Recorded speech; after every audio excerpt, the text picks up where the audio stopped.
Hi, everyone. Welcome to Spirit Switchboard. Thank you for joining me today. We are broadcasting live from the United Public Radio Network and the UFO Paranormal Network 105.3 and 107.7. So I have an extra special guest today. So I've asked my amazingly stunning, smart, beautiful daughter Brooklyn to join me today. So thanks for joining me today. Thanks for having me. I'm really excited about having you on. I'm really excited about having you on the show for a number of reasons. Mm-hmm. I wanted to talk about family life, growing up with an intuitive family, having intuition as part of a family and growing up. And what those experiences were like.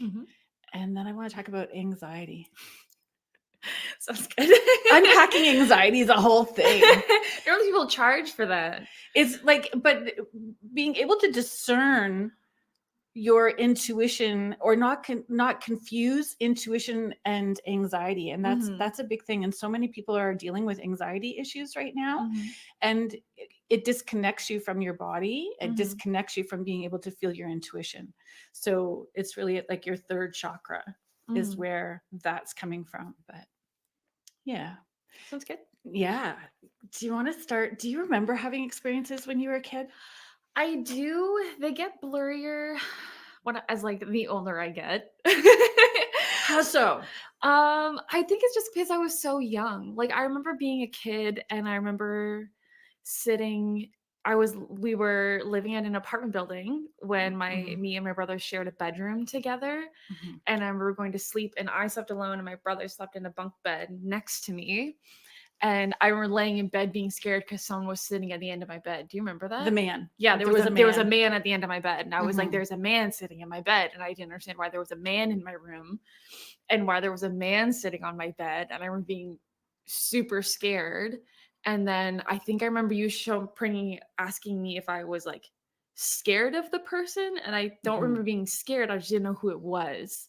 And then I think the next day you pulled out, like, I don't remember the conversation we had because I would have been, 4, 5? Yeah, I think that you were 4. Yeah, for sure. You were about 4 at the time. Yeah. And it was really helping you discern, like to tap in. You didn't feel scared. No. It was just sort of like the middle of the night. So giving you the words to use to ask him to go away. Thanks for being here. And you need to go now. Yeah, I remember having that conversation. And I remember you saying it super quiet. Thank you. And I'm like, no, dude, you need to go. And then I remember the next day you pulled out photo albums and then we started looking at pictures and you were pointing out pictures and faces and asking me if this is what it looked like. And then I think we like discovered who it was in our in our family. So we weren't together as a family with your dad anymore at that point, right? We were separated, and it was photos of your papa on your dad's side. But your great papa. So there was 2 separate photos. There was one of him with his immigration photo that had no facial hair. Yeah, it was the mustache, wasn't it? It was a mustache. Goatee. And then there was one of him when he was teaching fencing. Yeah. I don't know if it was at the University of Windsor or something like that, but he was teaching fencing. So there was 2 separate photos and you were very clear. It was this one, but this is what he looked like. So being able to discern. And so having had those experiences as a kid as well too, and really pushing it down for myself, and not knowing what to do with that. I wanted you guys to feel that it was normal and really understand how magical tapping into your intuition could be. So once we understood, then again, it made sense why you weren't scared and being open to that. And just because we talk about being a medium or a psychic doesn't mean you need to hang a shingle on your door and start selling your services. Yeah. What it does is it helps you create a magical life because you really aren't giving your power away to other people when you trust your intuition and you lean into how things feel in your body when you lean into how it feels in your body. And that was the thing too, was like, you were very adamant that we didn't need to be scared, or asking us to touch base and see if we felt scared, and like naming the feeling that we were feeling of like, is it scary? Do you feel unsafe? Like, and it was never like, never. I never remember feeling scared, like scared for my safety. It was always just more of a like, who are you? Why are you in my bedroom? Like, it was kind of like more of that. And it was always like, very early on, I remember having conversations about like our own autonomy. Yes. Of like, this is my space, this is my room, and no one else is welcome in my space unless I say that, like, you know, if you're listening to audio, the general sweeping hands of the spiritual realm of like, that it's my space, my body, and no one is allowed near it. So having like very early on, like establishing not only just like bodily consent, but also like spiritual and emotional of like, this is my room and you are not allowed here when I am sleeping. If you want to come talk to my mom, you can go talk to my mom. You cannot talk to me. Leave me alone. I'm a child. Do you remember when we were living in Sault Ste. Marie? Yeah, I do. Those experiences as well too, because the elementary school that you were going to at the time was on one corner, and every corner adjacent was a cemetery, part of the cemetery, children's cemetery, the mausoleum, and then the other part. Yeah. It was all cemeteries. It was a hub. Right.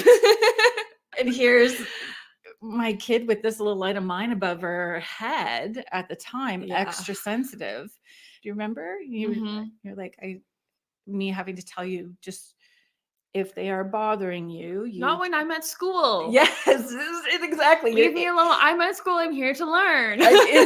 You're in the bathroom having chats with spirits that you're picking up, saying, you know, my mom and I will come back Saturday at 11, and making a date with them.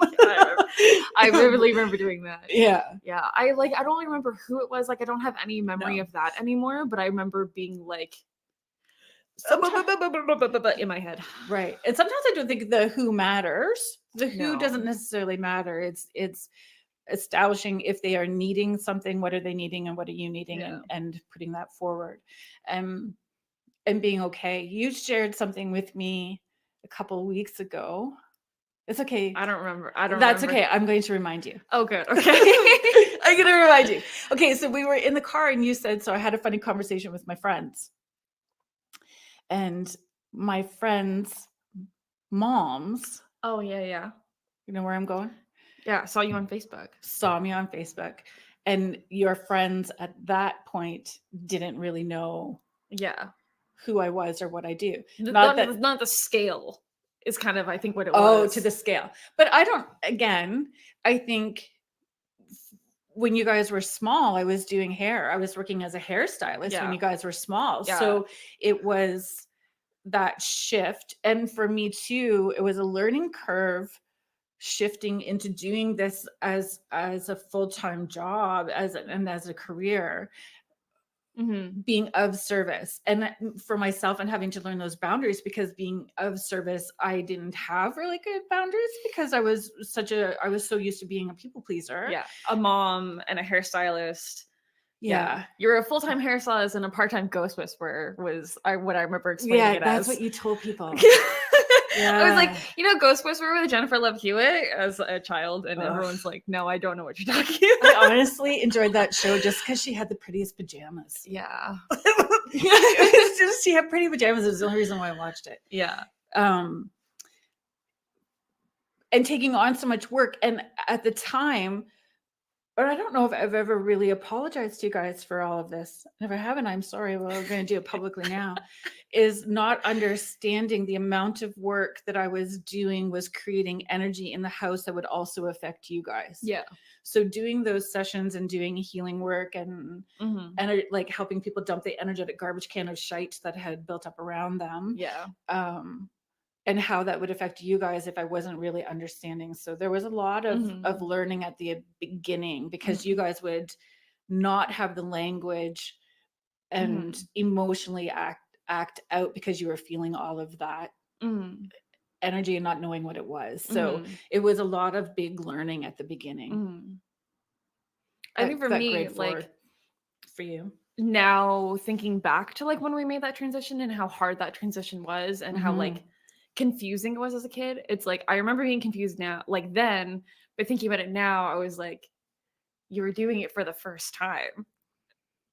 You know what I mean? Coming out of the closet. Yeah. Well, it's just even like, you know, like you had been a mom to like my older siblings and you were a mom to me and you were a mom to like Gavin, but like it was, you had never been a full-time psychic medium before. So it was like stepping into a brand new role. And it's like, you had never done this before. You never made that huge job transition before. So it was like, now thinking back of it, I was like, of course it wasn't graceful. We had never done it before. Yeah, it was not graceful. It was my first time. No one's good at doing anything for the first time. And not necessarily having the role models or the community to lean on and stepping forward with that. What I found easy for me was stepping into looking at it as a parent and seeing that you guys were having your own experiences and your younger brother having major experiences when he was little, and that really pushed pushed me forward and really having to take ownership of what I knew in my experiences and giving him the safe place to be who he was during those. He was a little. We called him Little Buddha. A little light of mind. We called him Little Buddha Boy. Yeah. Because he was just so zen and so tapped in all of the time.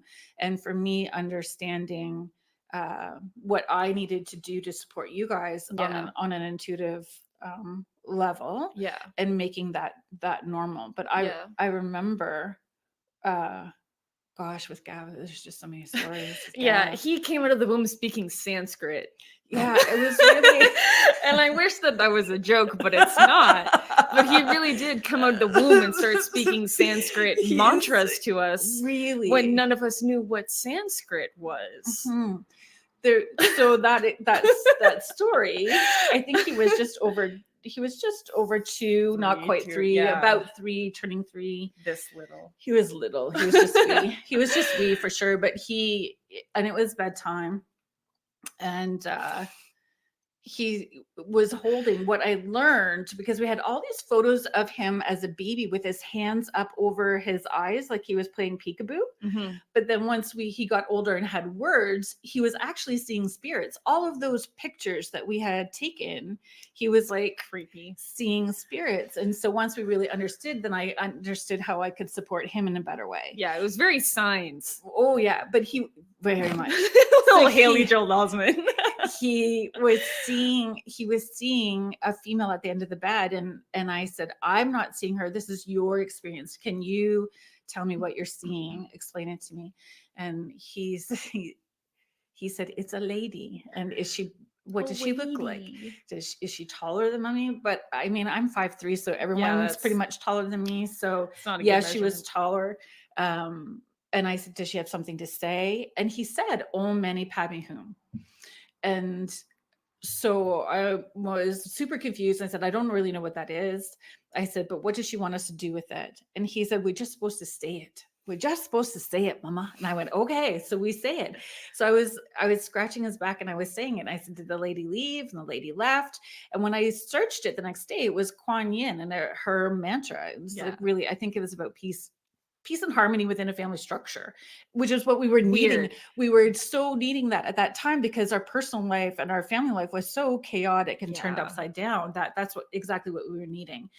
And he used that mantra every night to fall asleep for years and years and years. Because I remember like you working and then me putting Gavin to bed, and it was like me and then the older boys, we would just cycle. You're 8 years older. Yeah. We would just cycle between who put Gavin to bed and when you were working. Yeah. And we would have to like rub his back and scratch his back and then repeat it over and over and over until he fell asleep. And repeating it was all what we needed as well too. Yeah. And then it became like meditative for us, even though I didn't know that's what I was doing at like the ripe age of 10. Right. Was like rubbing my little brother's back and like helping him go to sleep and like repeating this mantra that was all about like love and peace and like bringing all these things into the home. And I didn't know that's what we were saying, but that's what we were doing. Yes. We're like speaking it into existence when we put Gavin to bed every night. And it was I think, allowing Gavin to really express himself, allowed me to be honest about the experiences that I had been having, and then stepping into that in a way that would support you guys, and really giving you those tools to understand that your intuition is really natural in who you are, and leaning into how that feels in your body, and knowing that, just like being able to discern, this feels right for me when I'm leaning into it. So this is the choice I'm needing to make. So those choices aren't being given away to somebody else, or you're not giving your power away, or you're not overwhelmed or confused when you're making a decision, because you can tap into your body. Yep. There's a lot of that. Yeah, for sure. Remember when? I don't know. When you were taking dancing, and you were always going to be late because of the way the buses were running at the time. Like, you would get dropped off, and by the time I got there, you would be late and having to go in, and it embarrassed you. So you would get frustrated, and it was just, it was hell on earth, that whole, because you would project. And a lot of it was the overthinking in your own head, that people would be staring at you, or mad at you, or upset, and any of those sorts of things. So asking you to stop and take a deep breath with your hand over your heart. And did it feel like the right dance class for you? Did it feel like the right time? And you did that. You took that deep breath, put your hand over your heart, which grounded you. You could feel your breath. So you were out of your Chihuahua brain thinking in your head, and back in your heart space and grounded. And you looked at me and you sighed and rolled your eyeballs, which was awesome, at whatever, 10, not even a teen yet, and said you knew it was going to say that I didn't want to be there. And then you just kind of left the room. And I was like, I was sure hoping that it was going to say that you didn't need to be there. And then that weekend we ran into your dance teacher, and you like boldly walked up to her and said, "It's not about you. It just doesn't feel right to me." Yeah. So you learned really young that always said what I wanted to say. Right. But that's okay. Yeah. And I think that you're a better version. I say you're a better version of me, because you figured that out early. Yeah. You figured that out early, that feeling what is your truth, and trusting your intuition, and then having the strength to say that out loud and speak it out loud was exactly what we're all supposed to do. Some of us just takes a while. Still do. Speak your truth. Oh yeah. I know. To a fault, one might say. Right. You are not scared to speak your truth at all. And I think like a big thing was like, I know we had kind of like talked about the idea of like talking about anxiety and like mental health and like and For intuition today, like intuition, and where those often like crossroad together. And like, I think for me, like, that's still something that I'm learning and practicing and doing every single day. Like I'm having major life changes at the moment, and it's still something that I'm working through, of like knowing the difference between like what's the best for me and what isn't feeling good for me. And then also like knowing my worth at the same time, of like knowing what situations are going to be good for me and where I can grow, and what situations I can't grow in. And then like knowing to say that. Right. And then it's like where like intuition like comes in and like tells anxiety to hit the road, and is like, don't worry, your anxieties were true, but now your intuition is telling you what's the way to do it. So when anxiety kicks in, it has a lot to do with your third chakra, which is your solar plexus, right at that navel, your belly, your gut, right? Your gut feeling. And so you're going to know when things are off kilter, because your guts go into overdrive, bowels go into overdrive, IBS, all of those things. And then even for me still, so emotional eating, weight gain, acid reflux, like all that kind of stuff. GERDs.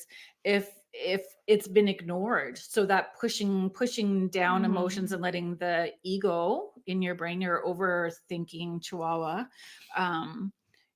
go into overdrive. When that's loud, you cannot hear your intuition. You can't feel your body. You're disconnected from how your intuition is giving you information. So it just, it starts to sound like the teacher from Charlie Brown. Wah, wah, wah, wah. So then your Chihuahua brain sees the opportunity to get even louder, and plays out all of these what ifs in disaster mode. Yeah. And like I currently work with children. So for me, it's been really fun to like take all the things that you've taught me and all the things that we did as children. Right. And now doing that for like the kids that I work with. Right. It's very much like, oh, she was right. Isn't that weird? Oh, I feel seen and heard. But so that's part of when your solar plexus is out of whack. Yeah. Needing confirmation and validation from outside sources is also another key indication that something's off kilter. When you're needing somebody else to tell you that you're on the right track. Yeah.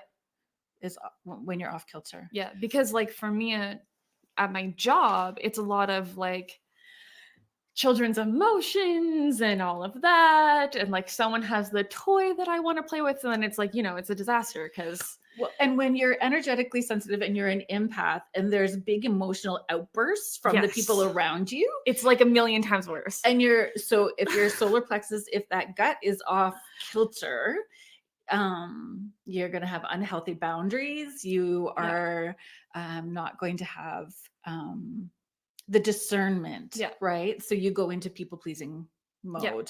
But like I've taught my kids of like, we're going to take a big deep breath, and I make them blow raspberries when they blow out because it makes them laugh.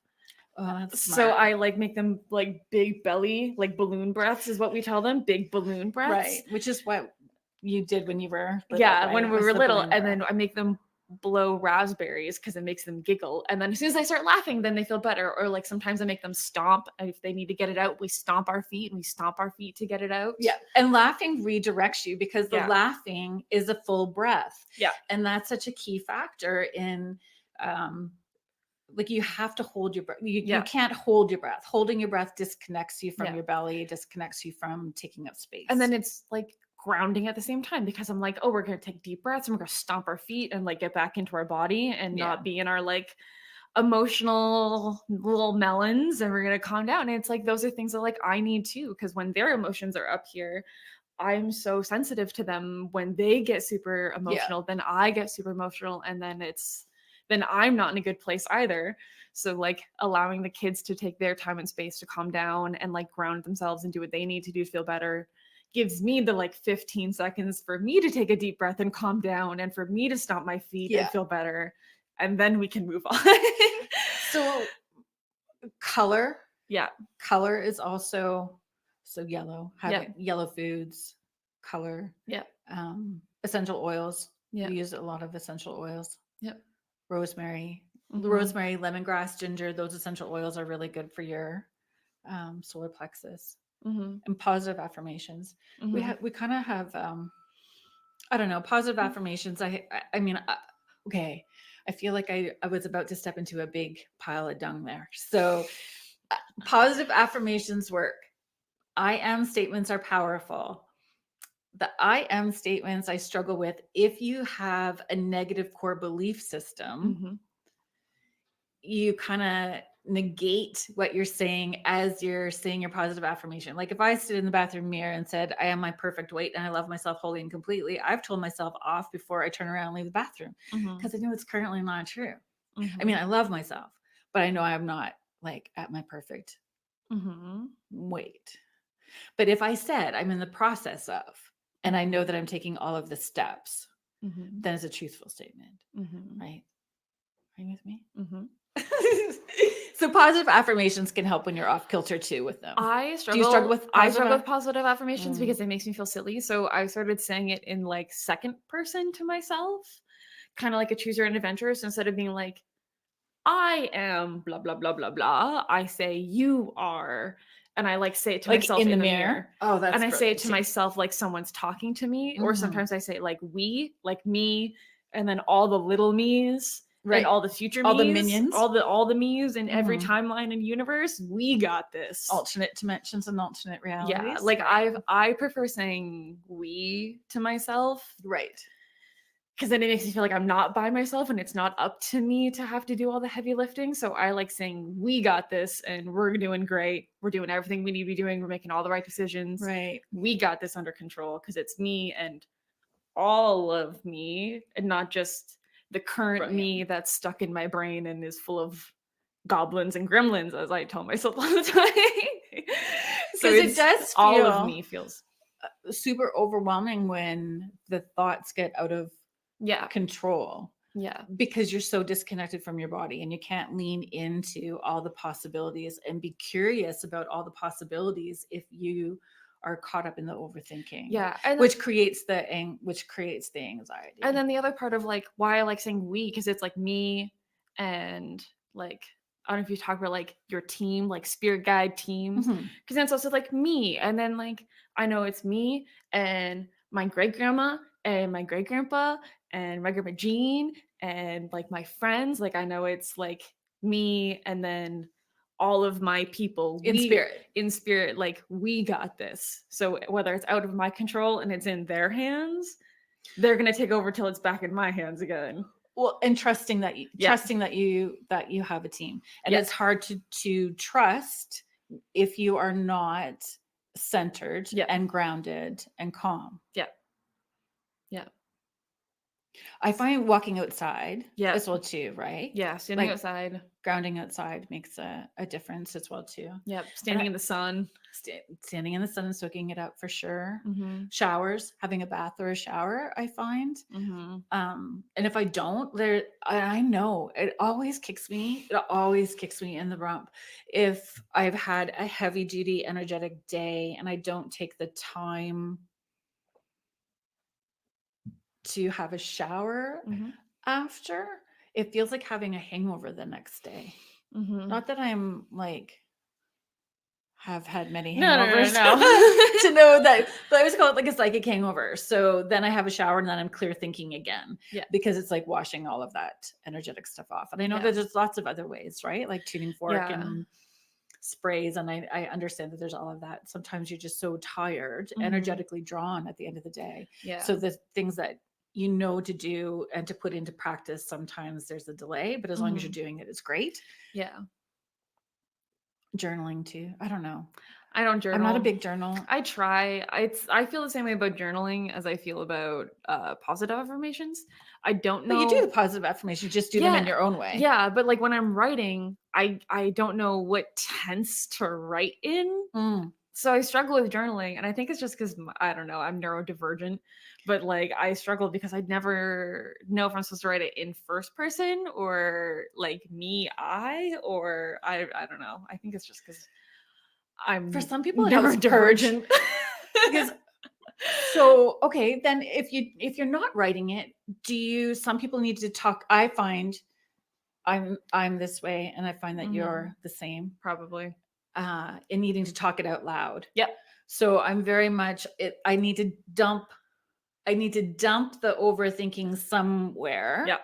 And talk it out. Not that I'm asking for a solution. Nope. I just need to be able to dump it out. Yep.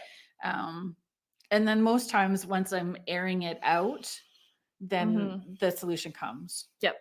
So I know for my best friend, I will text her like she's my dear diary. And I'm very clear, this is just a diary entry. I don't need a response. I'm just talking it out. And then I feel better getting it out. And I've cleared the space where I can tap into my intuition again and trust the response that I'm getting. And that intuitive voice is loud and clear again. Yep. If I'm having to talk it out loud, it's making sure that it's a safe place for me to be vulnerable, to feel vulnerable. Asking them if they have the space and the mental and energetic space to hold. Yeah. And like, I find for me too, it's like, I can't process things unless I talk about it. Like writing things down, it's still like is in my head. Yeah. So like I have a hard time unless I write it down, unless I talk it and say it out loud to someone else. I always struggle with like, it doesn't feel like it's fully unpacked yet until I can say it. Because then once it's out, then I don't have to hold on to it anymore. Exactly. Yeah. And it's usually like my partner picks me up from work and we drive the 15 minutes back to our house and I go, and then I'm done. And then we get out of the car, we go home and we're like, all right, now we're done. Leaving it in the car. So do you find once you dump, you have to fill up? Because I feel if we're dumping sort of that energetic garbage can of the stuff that's heavy, leaving the vessel empty leaves it open for more of that to come in. So filling it up with a positive in whatever way that is. And whatever fuels your spirit. Yeah. Really, at the end of the day, I just want to curl up with the dogs and watch a show that I'm interested in. Yep. We do the same thing. Yeah. Currently, I'm into Succession because there's just one episode left of that, and Someone Somewhere. Those two, because it's like the nice extremes of emotional connection. From both shows, but just needing that space to wind down. Yeah. In non-thinking mode. And for me, it's been reading. I read so much. Well, I used to. I have stacks of books that are looking at me, but like in judgment. Me, I keep joking that 2023 is my like self-healing, like self-awareness journey. I'm in my healing era in 2023. I am working on my nonsense this year. So like for me, like I uninstalled all of my social media off of my phone. Did you really? Yeah. Wow. I have Facebook Messenger so that you and I can talk, and that's it. I took everything off of my phone, so I'm not on social media anymore. So less accessibility because I just get so overwhelmed with like people peppering me with messages and talking to me all the time because we like have our cell phones in our pocket and we're so easily accessible all the time. It was giving me so much stress, and I was like, I don't know what to do. I don't know what to do. I don't know what to do. And then I just kind of sat with it for a while, and I took a couple deep breaths, and like I went for a walk, and I was like, I'm getting rid of social media. I don't need to have it on my phone all the time. And I uninstalled everything off of my phone. I have it on my computer, but I don't have it on my phone anymore.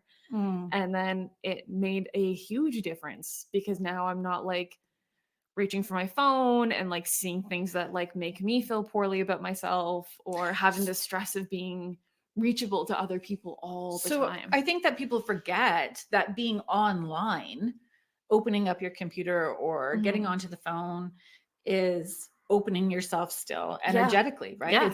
It's not just the verbal or the visual, it's energetically drawing from you. Yeah, because then it's like looking at other people and like seeing what other people are like and where they are in their life and their journey and like self-comparison and all these things that just like eat everyone up.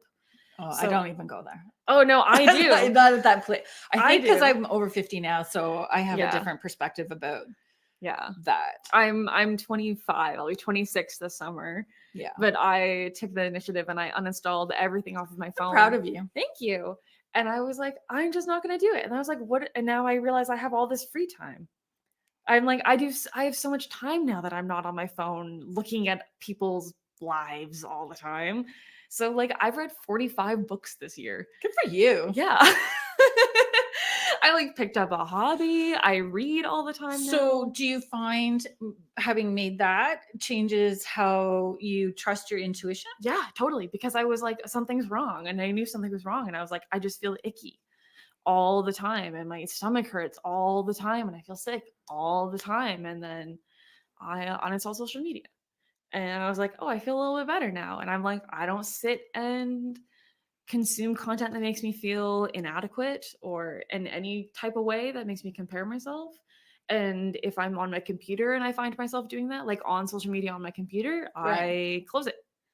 And I have timers set on my computer so that after 15 minutes, my computer does a check-in and is like, do you want to take a break? And I go, yep. And then I close it down. I go read a book. So those are just all really good, healthy boundaries, right? Well, because I need it. And another way of speaking your truth and what your spirit needs. Your spirit needs to detach from that. Yes. And giving yourself permission. Yeah. And I find, especially with clients, there's so many people that have they're so disconnected from their bodies. Mhm. If the whatever traumas that they've had, if they've been unhealed or just buried, they're so disconnected from their bodies and how their bodies are trying to give them the clues and the steps to what they're needing. Yeah.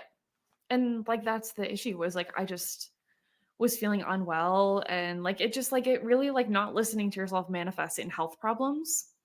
Like it really truly does. Like if like not listening to your body manifests and grows, and like we talk about burnout and we talk about mental health days, and I think the issue with so much of it is that it's proactive, not reactive. Is something that like I've been teaching myself more recently, is that like, or remembering, because it was in you already. yeah, It's remembering. yeah, of like listening to the things that I know help and that we've been doing since I was 4, and remembering to like really take the time to like use those tools that I have and do what's best for me, what's best for my health, and what helps me to live fully. And like if we're talking about like emptying all the garbage out of your cup at the end of the day, filling it back up with social media was just making it worse, because I would vent all of my stuff out, and then I would go on social media and see people living a lifestyle that I would be envious of, or looking some type of way, or having access to certain things that I don't necessarily have access to yet. And I was like distraught, because I was like, oh, I just had this terrible day, and now I'm going to see people whose lives are so much better than mine. On the front face, though. On the front face. Not in the, probably not behind but the when surface, you're right? But if you're tapping into when you're in that crazy emotional mode and you're not Chihuahua listening, brain. yeah, when you're not listening to your intuition, that's like, hey, put it down. This isn't serving you at all. Why are you holding on to this still? So that was what I did, was I was like, why am I holding on to Instagram? Why is Instagram so important to my life? And I was like, oh, it isn't. And then I get rid of it. Now I don't do it anymore. I'm a little old lady and I read my books and I crochet. No, it's not about being a little old lady, though. And those things fuel your spirit. So having that creative side, so taking the steps and those boundaries, and that doesn't have to be, when we make those decisions, it doesn't have to be lifelong. No. In this moment, this is what your spirit is needing. In this moment, you are needing to take a step back. In this moment, this is what you need to be centered and grounded, so you can hear your intuition to make the next right steps for you that keep you in alignment with your path and with your purpose and what you're needing to do. Yeah. I feel people get caught up feeling like this is it. No. This is it. It's not it. No. There's so much more. There's so much more. And so it gets big because they're overthinking and not tapped into how they're receiving information from their bodies. Yeah. And like it's been a couple of months since I made that change, and it's wild to me how drastically different I feel. Like in the couple months that I've really been committed to like myself, and like in every sense of the word, of like, do you check in with your spirit? Yeah. I am like, and I tell that to people all the time, I'm committed to myself because I deserve that. And I deserve to take care of myself emotionally, spiritually, physically. And on an energetic level, whether it's spiritual, energetic, however you want to say it, that is our biggest responsibility. Our biggest responsibility is our own personal healing journey and being truthful to who we are. Because the more that we are truthful about who we are and our healing journey, so we understand who we are, so we can live authentically, the more we give that gift to other people. Yeah.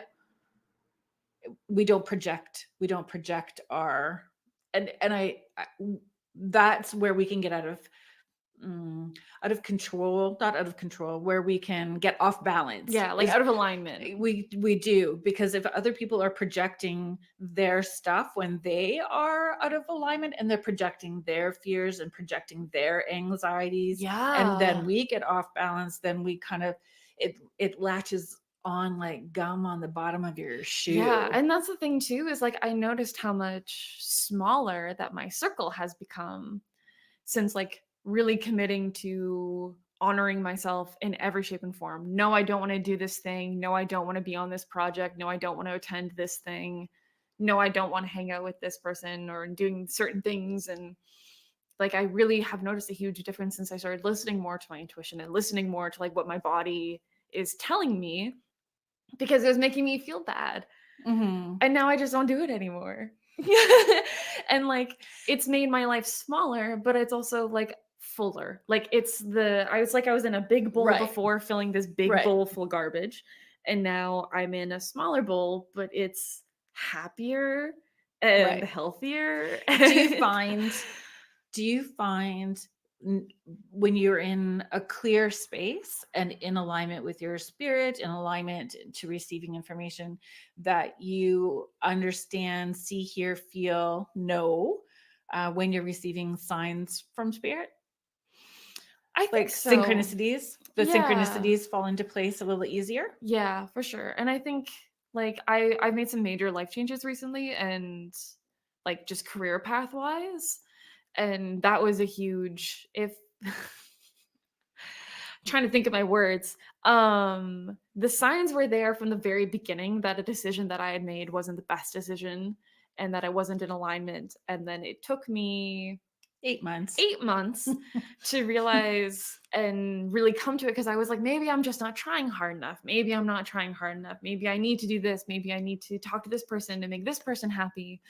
And then it just kept getting worse. So and that's worse what happens. I wasn't listening. We get right when we are not listening, and we get disconnected from our body, and then we muddle up, and we can't tell the difference between what our intuitive voice sounds like and our anxiety sounds like, the Chihuahua brain. Yeah. And I know 8 months will feel long when you're in the middle of it. Yeah, it does. Feels long. In the grand scheme of it, that you figured it out in that 8 months so that you can make changes, other things will fall into place really fast. Yeah. And that's part of it. It's looking at being gentle with yourself and giving yourself grace. Yeah. And seeing how, we all have that tool belt of whatever it is, energetic, spiritual, therapy, doctors, medication if you're needing it, even like just whatever is in your toolbox to keep you in check and balance, so that we put them in place. Yeah. And the more that we see, okay, we get off kilter, now we're putting our tools in place, and that time period between getting off kilter and putting the tools in place getting shorter, then we're doing a good job. Yeah. Because that was what it was for me. It was like I was sick all the time and feeling poor and like not feeling good. And like it was lots of gut issues, lots of gastrointestinal issues. And just saying like, it just feels bad. It feels bad. I'm sick all the time. This doesn't make me happy. I go home and I cry every day. And it was a really, really, really hard, like 6 months or so. And then towards the end, I was like, oh, I don't think it's my anxiety telling me that I'm not trying hard enough. I think I just made the wrong decision. And it's just like my gut and my intuition saying like, oh no, you're in the wrong place. You're in the wrong place and we need to pivot now. And I thought it was my anxiety telling me that I wasn't trying hard enough and that I wasn't victim as good. And victim mode. And like, maybe I'm not as good as everyone told me that I was. And then I'm like, no, I'm good as everyone told me I just rolled my eyeballs at you. I know. But like, you are. But that's the thing is like, I know I'm as good as everyone tells me I am. I know I'm very, very smart. I just wasn't in the right place.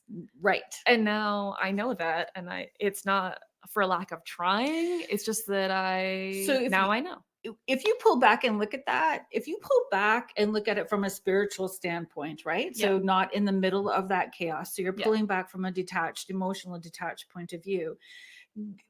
Do you feel the people that you were around were projecting their anxiety and fear because what you were presenting wasn't in alignment with where they were at? So coming in at a higher vibration than where they were at, so that caused them to go into fear mode and project. Yeah. Because that's the thing is like, I feel like my life has changed so much since I really have been taking the time to think about that and check in with myself. Because now when I bump against people who are not doing the things that they need to do to be okay emotionally, spiritually, whatever you want to call it, and like they aren't doing that work, I'm like, ooh, I'm gonna stay over here. I'm not emotionally responsible for this. And it's like, the way that you choose to react to things is not my responsibility. I keep saying not my circus, not my monkeys. Well, but it kind of is. That phrase bothers me. I know. That phrase bothers me. Because for me, I'm like, I could because you wouldn't be witnessing it or part of it if it wasn't something that you needed to observe, whether to observe and say, okay, I've grown past that, so now I know I don't have to engage, or you are the teacher or the student. Like there's a reason why it's in your face, and you also have to look at that. So sometimes that shows up. You're not responsible for their success or failure, happiness, sadness, or joy. Like we're not responsible for that part. That's what I was going to say, of like, I know I'm only responsible and only in control of what I say and offer to this space, or like this situation in general. I am not responsible for how you choose to engage with this space and situation. Do you remember when you were younger and we would have similar conversations about, it's not my job to make you happy. This is a choice, and here's the consequence, and this is how you're going to have to maneuver through this. And I'm sure that you can come up with a creative solution to move through this on your own. Those kind of conversations, which, I mean, it feels like you're a harsh parent when you're parenting intuitively and heart-centered, but it's not. It's about having accountability. And I remember saying to you, on a higher level, your spirit chose me to be your mom. How are you liking that decision now? How's that feeling for you? That, you know, and and two, though, I think when you are living in a house that is recognizing and honoring our intuitive selves and our intuitive connection and that vibration and living in that space as a parent, and I was a single parent, being okay with that coming back at me, like, because you understood it, you and your brothers understood it. So you were also holding me accountable when I was getting off kilter. Because do you remember? I'm sure that was fun. Little mirrors. Totally little mirrors. But necessary. And again, about being able to speak your truth and having a safe place to have those vulnerable conversations. And I remember specifically, like, you being the most vocal within the family structure that way, and calling me out and saying, you know, your energy feels rather not nice right now. Maybe you should leave the room and come back when you feel better. Alrighty. You are right. So, I mean, what single parent doesn't want to be told they get to go to timeout for a little bit? Any parent. I shouldn't say single parent. Like, you know. I remember having those conversations of like, do you maybe want a minute? Do you want to come back? Do you want to try again? And it's okay to do that. Yeah, totally. And recognizing what your spirit is needing in that moment. Yeah. And the thing too is like, I've spent my whole life with you. I've only been here for half of yours, but I've spent my whole life with you, which is kind of cute. It's super cute. I've only ever known a life with you in it. Right. And because of that, I know you so well and am so able to read you and be like, you need to, like, and I know what you need. Like, in the same way that you know what I need when I'm not doing things authentically, when I'm making decisions that aren't aligned for me, you see it just as much as I see it for you, of like, and not just see, it's a feel. Like a quick text can come in, but the feeling and the energy that's coming from it, there's already an awareness. And that is why our family structures, in whatever way that looks for us, chosen or blood, right? Is important, because our safe place to be seen, heard, and felt, right? And that accountability. And the more that we have accountability, the more we can be of service, sharing the gift of who we are unconditionally. And it's like, for me, it's like, it's almost like an act of care. It is an act and like of care. An act of like love, of like knowing where you're at and you knowing where I'm at, and like knowing what the other person needs, because we've just have been functioning together for so long, of like, I know you and I are both not solution oriented people. In a crisis, you and I are not solution oriented people. We are listening and emotional people, of like, we just need to feel heard, and then once we feel heard, then we can find a solution. Yes, agreed. So like, I know when you're like blah blah blah blah blah blah blah, and like getting it all talking out loud, and then I'm like, oh yeah, that sucks, and then we kind of talk about it, and then I'm like, have you tried this? Well, and sometimes I don't even need the have you Yeah. tried this, right? Because sharing, just getting it out and dumping it Yeah. out for sure. It's like blinders. And if you are caught up in the Chihuahua brain, having that person that is able to say from an outside perspective, Yeah. can you shift the thinking? Yeah. Shift the thinking that way. Mhm. And we've had, have you had any like spirit stuff happen at the apartment? Nope. Is that interesting, eh? Nope. That's super interesting. Because when you were at It's quiet. For the first time in my life, I live in a house that's quiet and doesn't have energetically and spiritually. Yeah, energetically and spiritually quiet, and doesn't have. Do you think that things your happening. energy has also contributed to that? Maybe. That's something don't to know. consider too. Yeah, I haven't really. And thought the about people it. in your space, because that matters as well too, Mhm. because you do have people that live above you that bring their own energy to the table. Mhm. But yeah, like generally, we haven't had anything happen in my house, really. Because you would come home from university, and 2 days prior to you getting home, Mhm. Brooklyn had these fairy lights hanging up in her room, Yeah. and they would just go off Turn like, on. and the one time they were going off and on, there was not even batteries in it. No. There was no And they would like batteries. cycle colors. Cycle colors. Yeah. Yeah. And you'd have to push the button in order for to change the setting to it. Yeah. But then you would get home, but you would just always do the same thing. Glad. Hi. Yeah, I'm home. Thanks for welcoming I'm back. home. And then it would just, And then they turn off. and that would be it. Yeah. It was just sharing space. Yeah.